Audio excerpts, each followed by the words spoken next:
Welcome to the demo for ACMS Sprint 2. Today we're going to review the process for submitting an appeal and then moving that appeal through the entire intake workflow. So let's jump right in. The first thing I'm going to do is I'm going to create a new account as an e-filer so I can submit my first appeal. From the ACMS landing page, I'll click the Create Account button. From there, I'll agree to the terms and conditions of the ACMS website and click the Next button. I'll now enter my personal information so I can create my initial user account. First name, last name, and email address. I'll confirm my email address. I'll enter a username.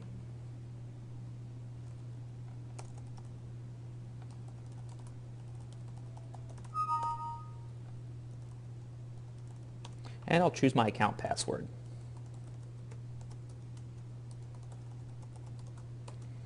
When registering, I will be required to enter one security question in case I get locked out of my account.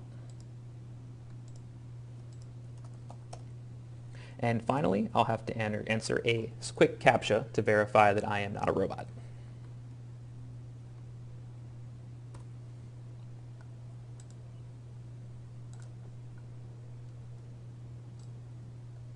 After clicking the Register button, the user should receive an email notification with further details on how to activate their account. So let's check our email inbox. So here's an example of the email notification that you'll receive when you need to activate your account. I'm going to copy the activation hyperlink and let's paste that into my browser window. This will take me to the ACMS landing page and let me know that my user account has been successfully activated. I'll now click the Login button, and I will log into the system with the account credentials that I registered with.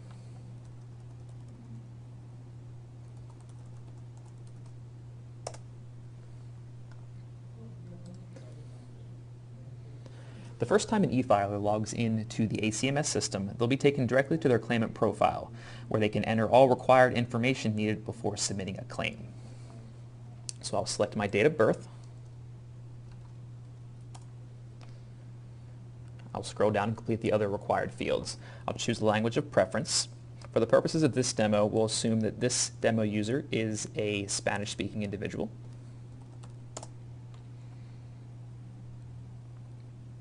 And I will select my communication preference. We'll go ahead and pick email from this list.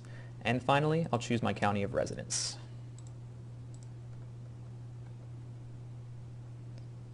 Scroll down to the bottom of the screen and click Save. So now my claimant profile is complete and I'm ready to file my first appeal.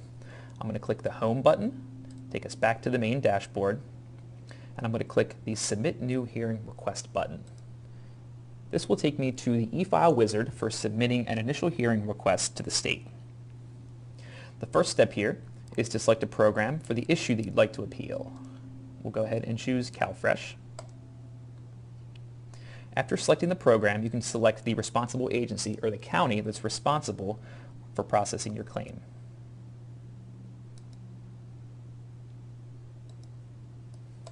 I'll enter a brief issue description. And if I received a notice of action in the mail, I'll also enter my notice of action date. Scrolling down to the bottom of the screen, my individual hearing rights will be displayed. And I have two options. I can click the Add Another Issue button. This will allow me to enter a second issue if I'm appealing more than one on the same appeal. Or I can click the Save and Next button. That'll take me to the next step of the wizard. So I clicked Save and Next.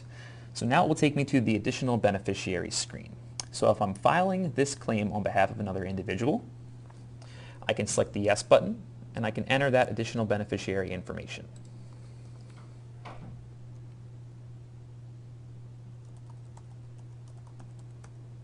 We'll enter the minimum information required, so first name, last name.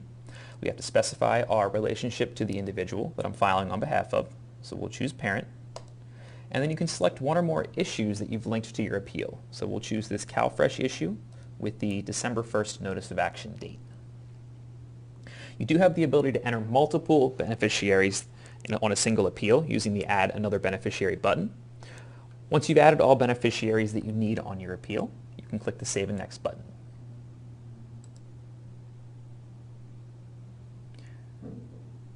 Step 3 of the wizard deals with the Aid Paid Pending process. At this screen, I can specify whether I want the county to stop or lower my benefits as they proposed before the hearing. So I'm going to go ahead and click Yes. If the user does select Yes, they can then pick one or more programs to apply this choice to. So I'll pick CalFresh, and I'll click Save and Next.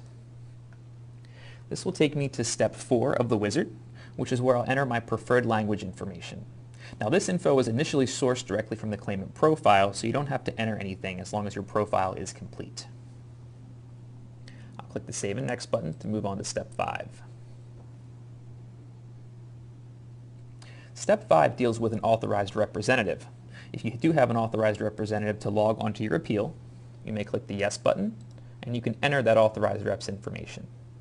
So the first thing we'll choose is the relationship to the claimant. We'll go ahead and select Professional AR Organization. If you do select an organization, you'll be required to enter the agency/firm.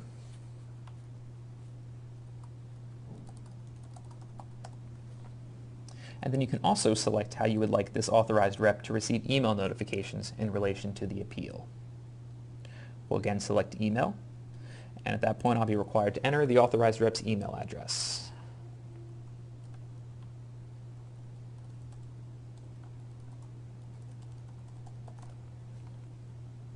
Once I'm complete, I'll click Save and Next. And this will take me on to step 6, where I can enter my hearing preferences for just this appeal. So again, we have some information here that gets populated from the claimant profile. It will default my preferred notification method, and it will also default my email address. So the only thing I have to enter on this screen is how I would like to attend my hearing. And we'll go ahead and choose in person. If I select in person, it does let me know that phone hearings are conducted more frequently and usually lead to a faster resolution of issues than in-person hearings. With that said, it will allow me to go back and change my selection to phone if I wish. If not, I can leave it as in person. I can also specify if I'd prefer to have a video hearing if it is available at my location. I'll click Save and Next. And this will take me to step 7, where I can specify if I'd like my hearing to be expedited. We're going to select Yes for this question, and we'll enter an expedited reason that will be sent to the California Staff Intake Reviewer.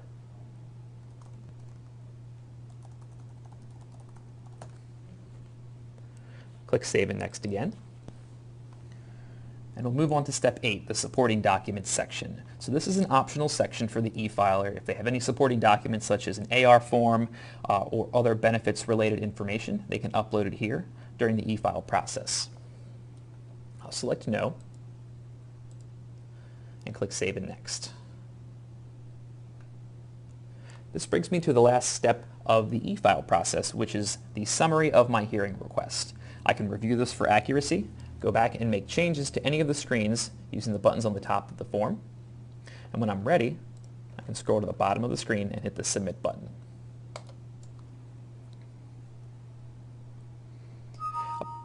Upon submission, the system will provide me with a unique e-file number in case I need to call the customer service line to provide any more information about the appeal.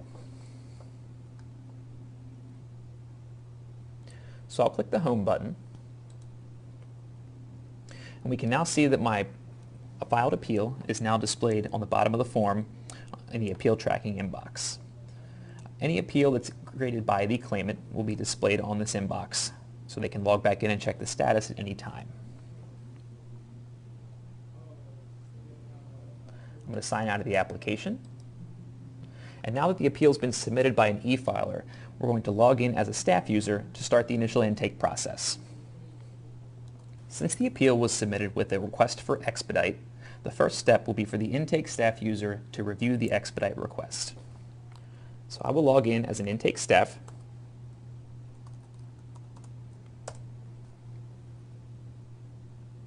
And scroll down to my dashboard section. From the inbox group selection, I will select Expedite here in Requests, and I'll use the Pending Review inbox. This will display any appeal that has an open expedited hearing request that needs reviewed. So you can see at the bottom of the screen, we have the TIM demo appeal. I'll click on that. That will take me directly to the expedite request task. From here, I can complete the steps needed for the task. I can review the appeal issues by using the breadcrumb trail to navigate back to the appeal. And once I have a decision made, I can select to either grant or deny this expedite request. We'll go ahead and grant the expedite request. When selecting grant as the action, you can then specify the expedite due days, either 3 or 10. This will automatically set the case due date. We'll go ahead and select 3 days and hit save. Let's go back and take a look at the appeal. And as you can see down here, towards the top of the screen, the due date was automatically set to December 7th, 3 days from today's date. Now that we've granted the expedite on the appeal, we're now ready to move this case through the intake validation process. So again, as a staff user, I'm going to navigate back to the home screen, scroll back down to my enhanced inboxes, and this time I'm going to select intake validation. This will take me to the intake validation task inbox for the staff user. Now, staff users have a self-assign button where they can automatically pick up the next intake review task in the queue and work on that as their bandwidth allows. I'll click the self-assign button. You can now see that the TIM demo appeal has been populated into my queue and assigned to me. I'll click on the task, and this will take me to the intake validation screen. The steps for the intake review are listed here in the task steps, which can be marked complete one by one or in bulk.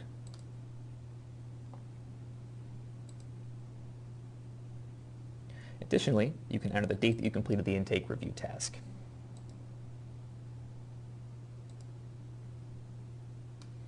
Once you've completed the intake review, you can select an action or an outcome from the review. There's 3 selections to be made during intake. The first one is to mark it review complete, which will push it farther along in the workflow process. You could also mark it as a non-hearable appeal, which will send it to dismissal. And finally, you can mark the appeal as an improper claimant, which will send it through the improper claimant process for remediation. We'll go ahead and pick that option. Click the Save button.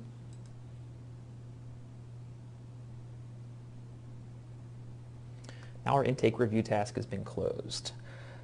Let's navigate back to the appeal and take a look at some of the changes that just occurred. The first thing you'll see on the main appeal screen is that the case moved to a status of awaiting missing information. Anytime that the appeal is in need of additional information from the claimant, the appeal will be moved to this status.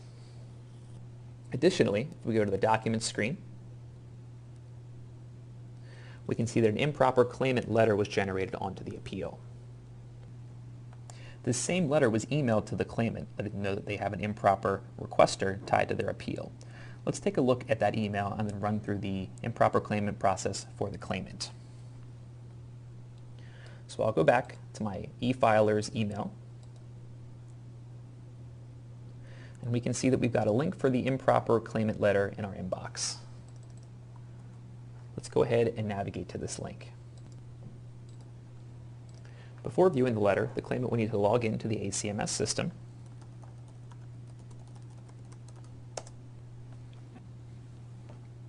From this screen, the claimant can download a copy of the letter to their local machine.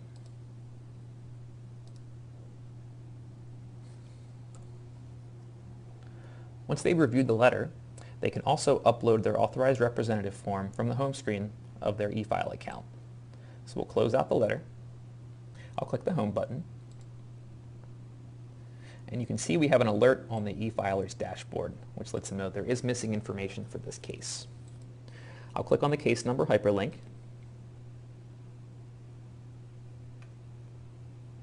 And from here I can upload my authorized representative form.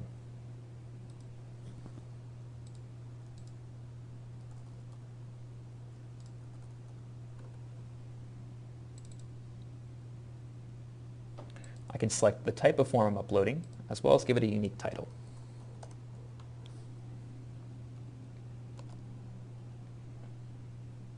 If I click the Save button and then go back to my home screen, we can now see that that alert has been removed from my dashboard. Once the claimant submits their authorized representative letter, an improper claimant validation task will be created for the staff user to review. Let's take a look at that process. So I'm going to log back in as my staff user.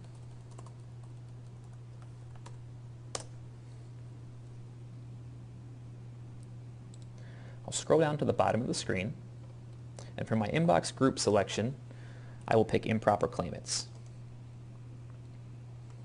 For my inbox selection, I'll select pending verification. This will show me all authorized representative forms that are still in need of review. We'll click on our TIM demo appeal.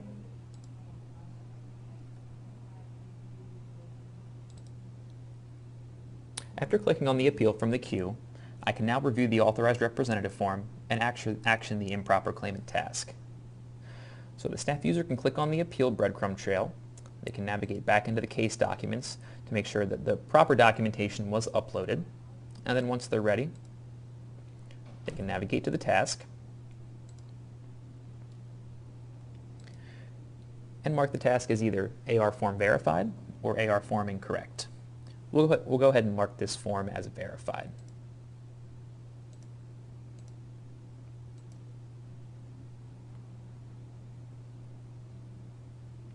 Now that we save the task, the appeal should transition back to a status of pending review, and a second round of intake validation can occur. For the second round of intake validation, let's take a look at the process for supervisors to assign intake tasks to staff members. I'm going to sign out from my general SHD staff role, and this time I'm going to log in as a staff manager.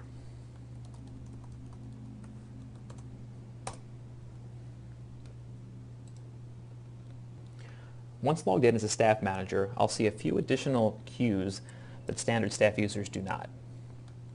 I'm going to go down to my inbox group selection. I'll choose intake validation, and this time I'll see a supervisor unassigned task queue.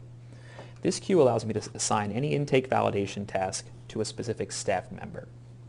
So I'll go ahead and select my TIM demo appeal, and then we'll assign that to my standard staff user role for Bob Staff 2. And click the Assign button. Once it's been assigned, it'll be removed from this queue. However, supervisors can monitor task progress by viewing the Supervisor Assigned Task queue. This will show all open intake review tasks that have not yet been completed by the assigned staff worker. As you can see, here is our TIM demo appeal. Now that the intake validation task has been assigned, let's log out and log in as our standard staff user.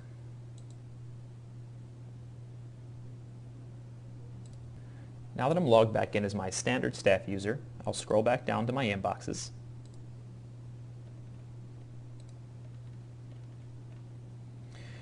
And we can now see that the intake validation task is showing up under the My Assigned Task queue. We'll click on the task, and this time let's complete the intake validation successfully.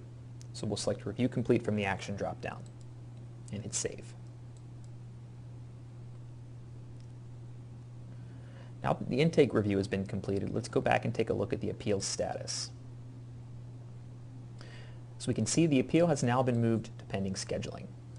Now, since this was an expedited request, let's take a look at the documents and the new tasks that have been generated as a result of completing the intake task. The first thing I'll do is click on the Document tab. We have a couple of new documents that have been added to the case file. The first one here is the acknowledgement letter in Spanish, since we do have a Spanish-speaking claimant.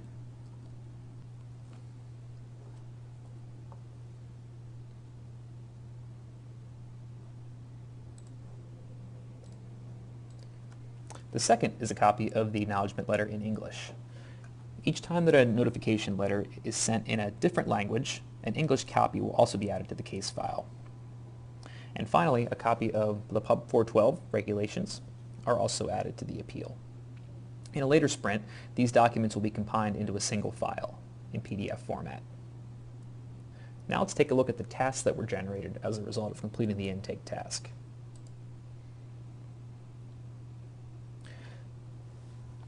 So since we have an expedited granted appeal, we can see that a manual scheduling task was added, and additionally, an assignment task was created for the responsible agency to assign a caseworker.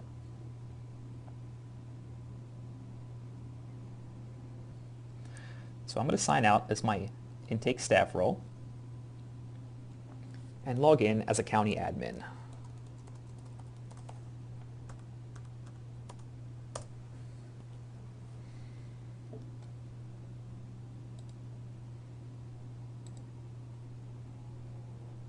County admins will have a hearing preparation inbox group on their home screen.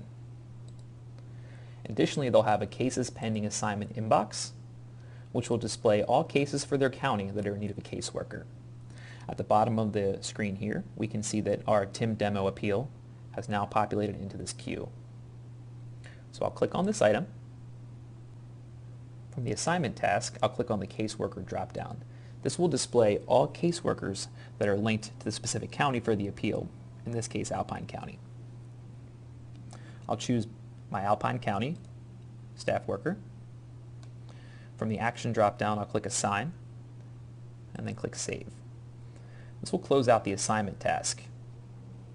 What it will also do is it will write the caseworker to the main appeal screen. Using the breadcrumb trail, I'll click on Appeal. Let's scroll down to the bottom of the appeal, and we can now see that the caseworker is reflecting as Bob County Alpine. Once the caseworker is assigned, they'll receive a hearing prep task into their home screen queue so they can track the appeal as it moves towards hearing. Let's go ahead and log in as the county caseworker.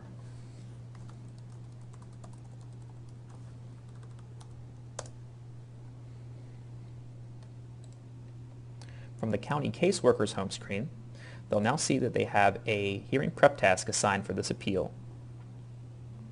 Clicking on the task,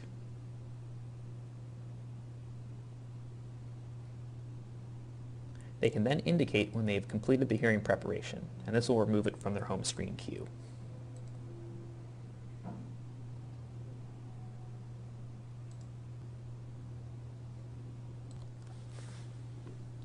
The final step in the intake process for this appeal will be to manually schedule the pre-hearing and the hearing since an expedite was granted. To do this, I'm going to log in as a scheduler user.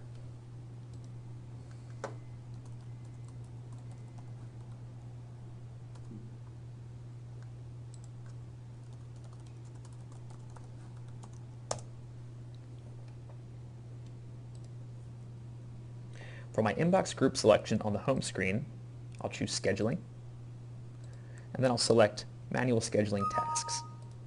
This will display any appeal that needs to be manually scheduled for either a pre-hearing or a hearing. And here's my TIM demo appeal on row number 2.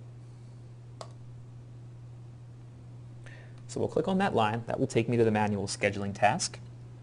And for the purposes of Sprint 2, I can manually create 2 types of hearings on the appeal for both the pre-hearing and the standard hearing. So for my appeal screen, I'll go to Hearing and click New.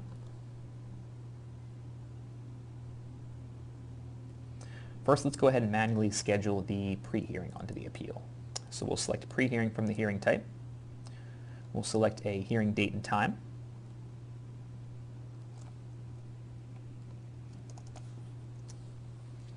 We'll assign an administrative law judge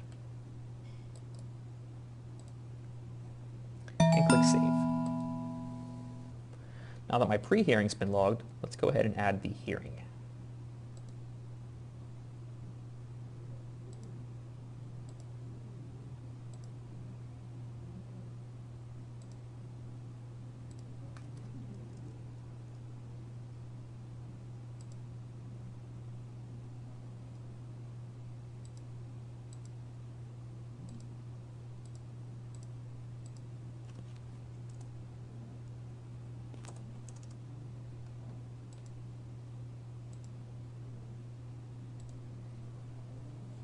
Now that both the pre-hearing and the hearing have been added to the appeal, I can close out the manual scheduling task. I'll click on the task link from the left-hand menu, go to the manual scheduling task, and I'll select Hearing Scheduled.